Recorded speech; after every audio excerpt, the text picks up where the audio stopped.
High water in Iowa City. Abe and I ate our last meal in Omaha at a Chinese restaurant in a desolate downtown. I ordered rice and soup. Abe just soup. After dinner, we fought our way through one of those torrential rainstorms that this part of the country had been getting every other day that summer. There were tornado warnings for the last 100 miles, as best as I could tell, for right over our heads. The storm sounds drowned out the stereo, and the spray from the big rigs blinded us. "Why don't we just get a motel room?"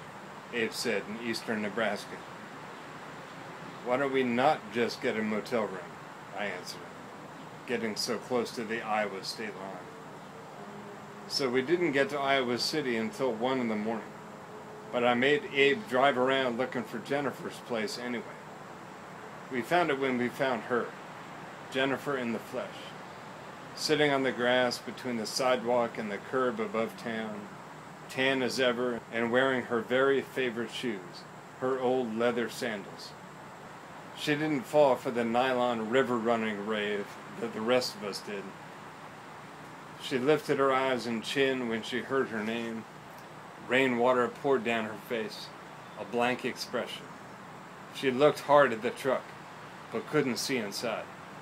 Then, I think, she placed my voice. "Is that? Oh my God. Holy shit, man. This is unbelievable. Who's that with? Is that Abe? Wow, man. Holy cow." She climbed to her feet, and the person she was with got up too.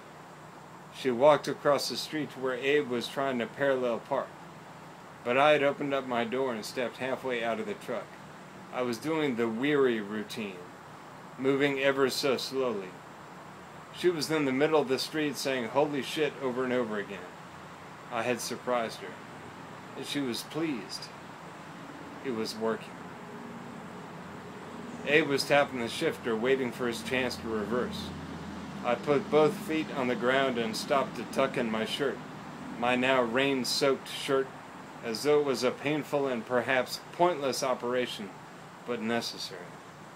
I put my entire awesome self into a full-body limp and ambled around the back of the path trooper and rolled my neck and grabbed the back of my shoulders and raised my arms way up over my head so my shirt would come untucked. I gave her my easiest smile and stepped up to within a few feet of her as though I hadn't the energy to speak from farther away.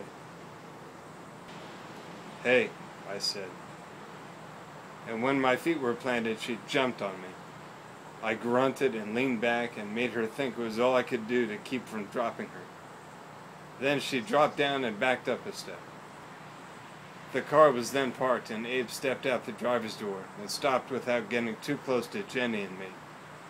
I looked over at him and thought, cool, he's keeping his rightful distance. And then Jenny said "holy shit" again and stepped to where Abe was and leapt on him.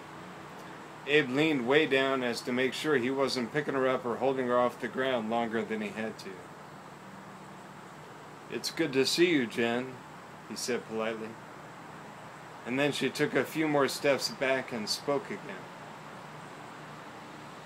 "Can you guys believe this rain? Man, you guys have to see the rivers around here tomorrow. I just can't believe you guys are here." She looked over her left shoulder and then her right and then exhaled with a huge smile. "Wait, what do we need? You guys are hungry, thirsty. What? Come on, let's go inside. I'll show you my new little hideaway."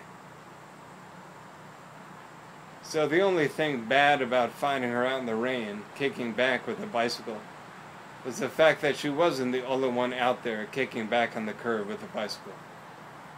We shook hands with this intellectual Evan character, and then stood there while he squeezed her hand for a full second too many, and then walked off down the hill with his rusty, rickety teacher's bike.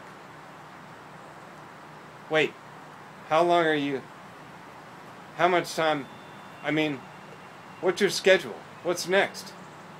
Where do people go after a little Iowa? Do you guys even have a plan?" You probably don't. You guys are the coolest. You two are pretty much the coolest guys I know. This is so great. You guys really are the best. Dan, I just got your postcard. It was so sweet and funny. You only got one? I asked before knowing better. Huh? She said. Yeah, from Virginia or something. It was neat. Hey, where's what's-his-face? You guys dumped him somewhere, didn't you? She giggled. Hey, man, how have you been? It feels like years since I saw you guys last. It had been about a month. Hey, Jen, maybe we could hear something you've written recently. Something you've written since you moved here. No, Abe, I said to myself.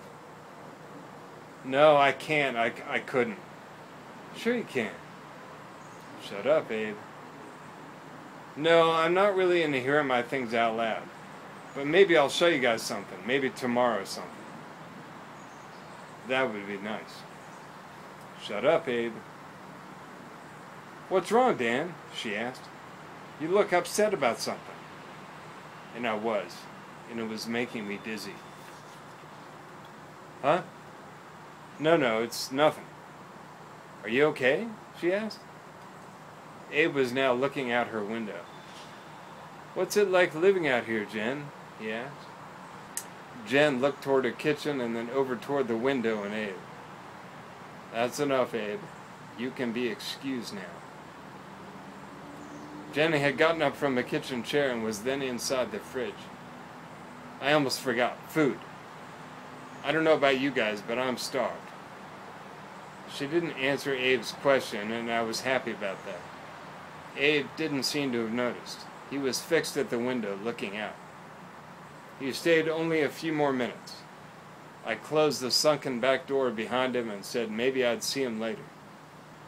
He stepped up the 3 or so steps to the back driveway and disappeared into the loud rain.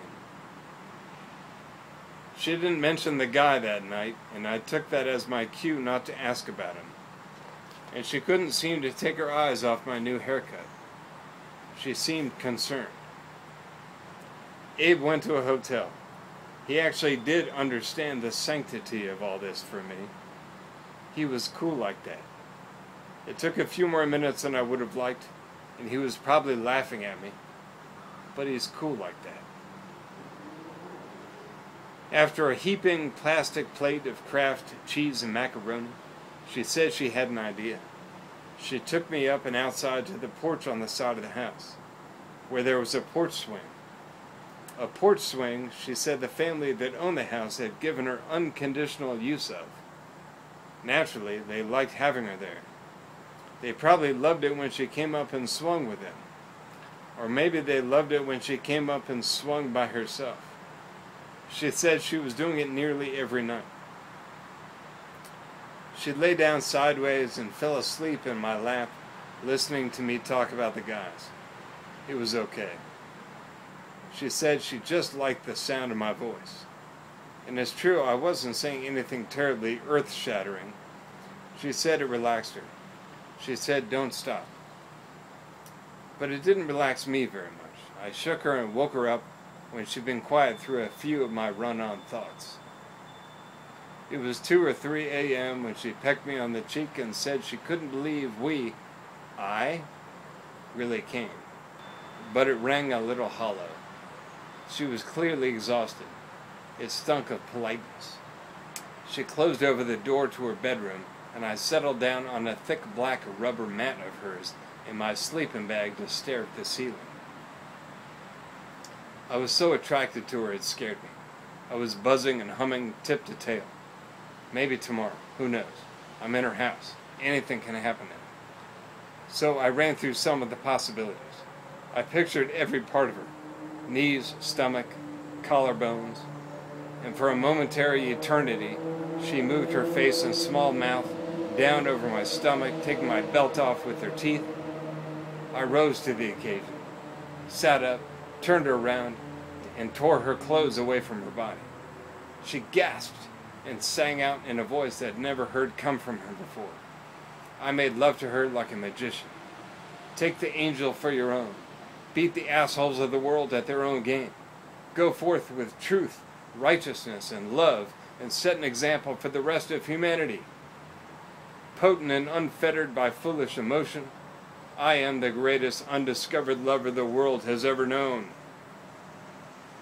I slept it off.